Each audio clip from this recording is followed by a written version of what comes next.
got week 1 opening lines for the 2021 season. You guys are telling us if they're too high or too low. So Thursday night, season opener, Bucs hosting the Cowboys. Jules, the defending champs are favored by 6.5. Is that too high or too low in your book? I think we're going to see this one move to a touchdown or 7.5 by the time this game kicks off. It's the Thursday night game to start the season. Everyone's going to be betting on it, and people like to bet on home favorites. People like to bet on Tom Brady. People like to bet on teams that the recency bias says they're good. And the Bucs are coming off a dominant Super Bowl run. They're the first team in the salary cap era to bring back all 22 starters after winning the Super Bowl. This team is going to be good out of the gates. I'm going to dive right in with what I think will be the public side, even though America's team is on the other side. I like getting Tampa under a touchdown here. I think that there's some real stock to be put into Tampa legitimately bringing everybody back. Like, they went out of their way to do that. Guys wanted to play for this team. Guys wanted to play with Tom Brady. And I know there can be the Super Bowl hangover, especially on ring night, banner night, the opening game, but I think Tampa's the real deal. They should be healthy, and they have a great schedule this season, and I think we're going to see them come out hot. Gary, do you think Tampa's the real deal here? Sure. I mean, I'll say this, it's May. So I don't have a lot of concrete takes on this game, not gonna lie. Well, we're making you talk about it in May. I will say this could go either way for me, in the sense that Jules thinks the line could move to a touchdown or higher, but he also did mention this is the Cowboys, one of the most publicly backed teams in the NFL. People love betting on the Cowboys, and in the next 4 months, we could definitely see Dak Prescott, throw a football, do training camp, play in a preseason game and look pretty good. So if one of those things happens, I could see this line start to move in the other direction, because people love Dak Prescott. They love the Dallas Cowboys. I will say, though, if I'm asked to pick a side here, I'd love to see it move to a smaller line to just take Tampa, because even with Prescott in the lineup last season, the Cowboys were 2-3 in his 5 starts, and one of those wins was that miracle against Atlanta that, you win 1 out of 1,000 times. So this could just be a very bad team, even if Dak is healthy. So I don't know. I'm not sure how the line's going to move, but I do like Tampa. Geoff, we know it's May, but the schedule came out, so you have to talk about it. So what do you think? I mean, look, I'll jump in front of the bullet for the Dallas Cowboys here. I think that if it gets up to 7, I'd be on the Cowboys side. I guess I think it's a little bit too high right now. The Cowboys bringing back Dak. They're going to have Blake Jarwin back. Their defense played better at the end of last year. I like some of the moves they made on that side of the ball. I'm a big Dallas Cowboys fan, but let's remember, they're the favorites in the NFC East, which maybe isn't saying that much, but I think that a touchdown here, I'd be apt to take Dallas here, assuming Dak is 100% healthy. And like Julian said, or Garion said, we see him throw some footballs and stuff like that.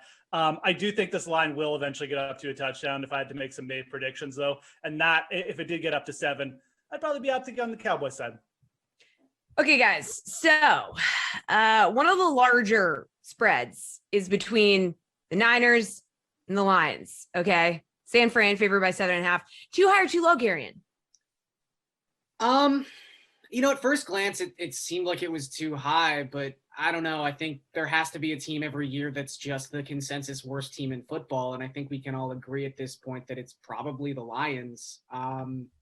Yes, they don't technically have the longest Super Bowl odds on the DraftKings Sportsbook. The Texans are longer, but that's obviously tied into a couple other off-field things. So with the Lions, yeah, they're a massive home dog, and generally speaking, that's an enticing spot, but I just don't see a lot about this team I like. And you would hope there are, again, 4 months for the 49ers bad luck to kind of rear its ugly head, but this team should be healthy. And it's week 1, so you think they'll be at the healthiest they'll be all season in this matchup. So I would even say this is probably a little too low. A little too low. Geoff, what do you think?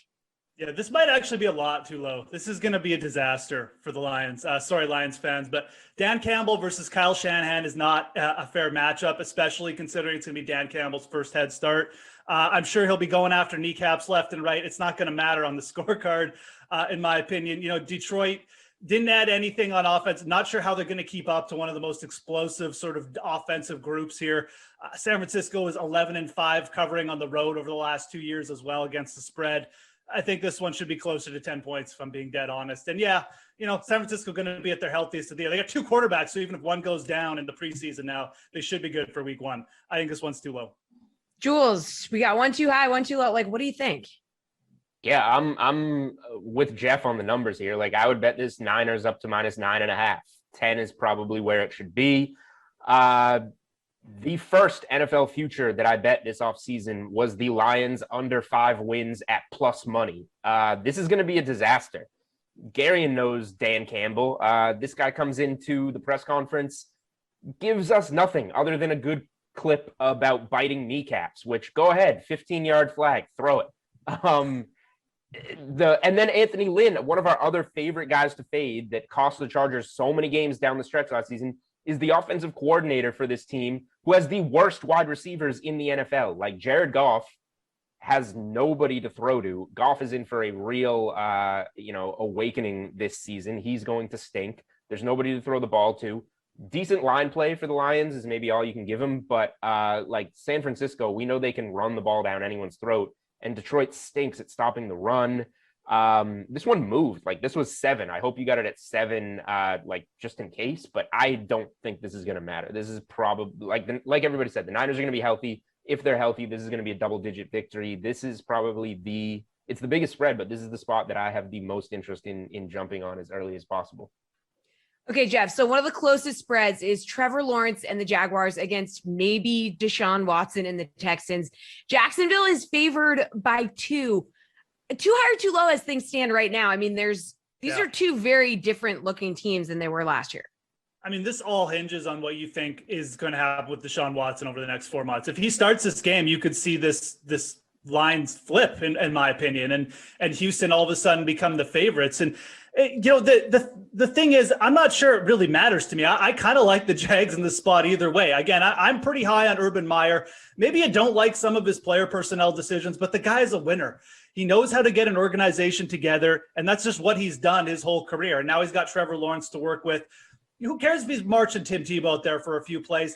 It's probably going to work anyways, and they're probably going to be a much more cohesive unit than whatever the Texans are throwing out there. So I think right now you have to stay away from this game because of the fact that Deshaun Watson. I don't think it's going to get so much more in the favor of the Jaguars that you're going to see this go to like 3.5. So you might as well just wait, see what happens with Watson. And look, if it becomes like +2.5 or +3 Jacksonville, because Watson is going to start, I still like that. So I like the Jags in the spot, but the line right now probably is one to just sit and wait on.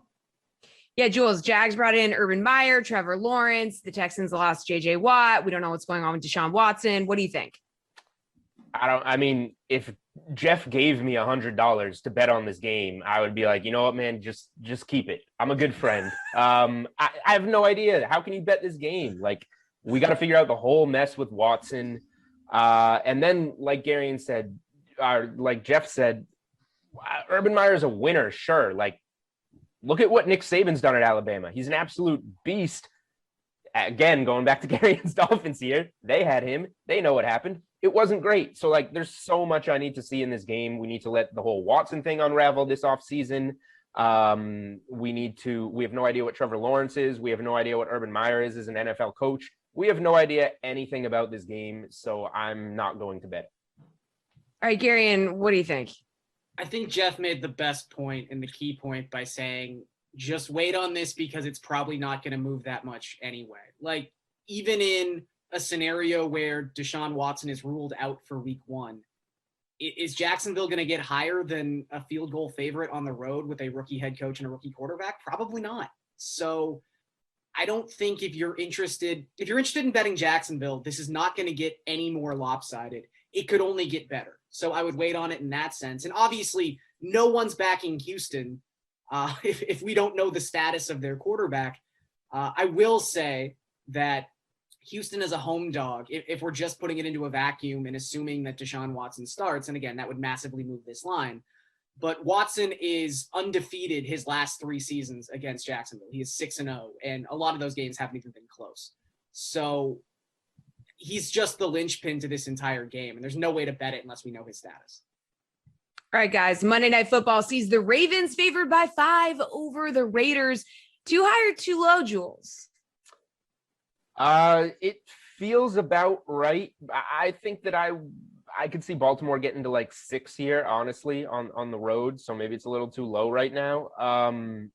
I don't like what the Raiders did this off season. I did actually, another one of my off season bets, my futures, is another fade, and I got the Raiders under 8 wins, which has moved.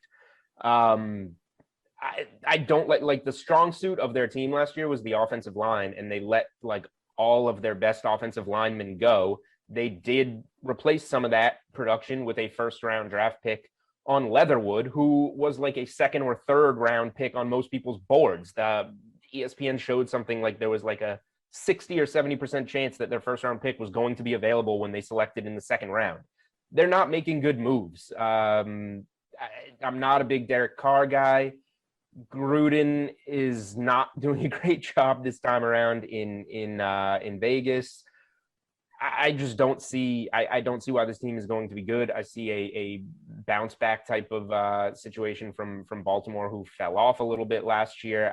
I think that this game is kind of going to be a reemergence for Baltimore. So I like the Ravens at 5 points. It's not one of the games that immediately jumps out to me to go and bet, but I certainly lean there. Yeah, Garion. I mean, Raiders going to have their hands full with Lamar Jackson. 2020, he threw for more than 2,500 passing yards, rushed for more than 1,000 yards. How do you feel about the Ravens being favored by 5 over the Raiders? Is that too low for you? No, I'd say sort of to echo what Julian was talking about, this probably moves to 6.5. Like 5 is just kind of a weird number. And it's going to be a heavily bet game. Obviously, it's a primetime game in week 1. And it seems like more people than not will want to bet Baltimore because there's just this general consensus that Vegas didn't do anything right this offseason. And I don't know if I can, talk anyone out of that viewpoint.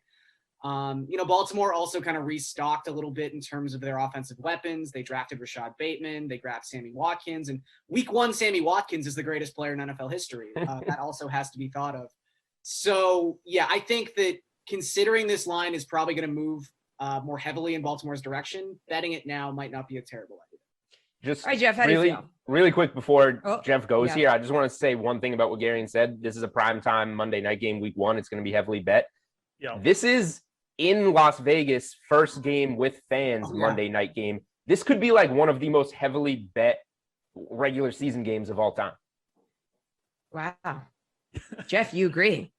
I was actually going to make that point, but fair enough. Julian stepped in and did it. No, it's a good point. And I think Garion mentioned it. Like, I think this game, it's the Monday night game. It's the get even game of the week. Everyone's going to pile on Baltimore here. It feels like a bit of a trap game. Vegas at home, Gruden might just have them ramped up for week 1, but what has the Raiders done to give us any confidence that this team is going to be good? They were terrible to end the year last year. Their defense was so bad. Is Yannick Ngakoue going to make that much difference against, a really good O-line and Lamar Jackson? I can't really make a case for the Raiders here. So, yeah, I think if you like this game, and I kind of like it, jumping on it now probably isn't a bad idea. It'll probably get up to 6.5, maybe even 7 by the time kickoff. All right, guys, real quick on Slate Approved Pick, which week 1 spread would you bet on right now, Garion? I'd say the 49ers. It's a little worrisome that this is definitely going to be everyone's survivor pick, but this probably gets up to like 10 by the time we hit September. What do you think here, Geoff? I'll go a little bit off the board. I'll go with saying the Bengals plus 3.5 at home. You're getting that plus extra, 0.5. I think Joe Burrow is going to be just fine. I don't know. Like, the Vikings aren't good. I mean, minus 3.5 road favorites. I don't like that at all. I think Cincy's a very underrated team. I'll take those 3.5 points there week 1. All right, Jules, where are you going? Yeah, I respect Geoff being contrarian, but give me the Niners. It's not close for me right now. This is what I want to bet, and this is what I want to bet before it moves.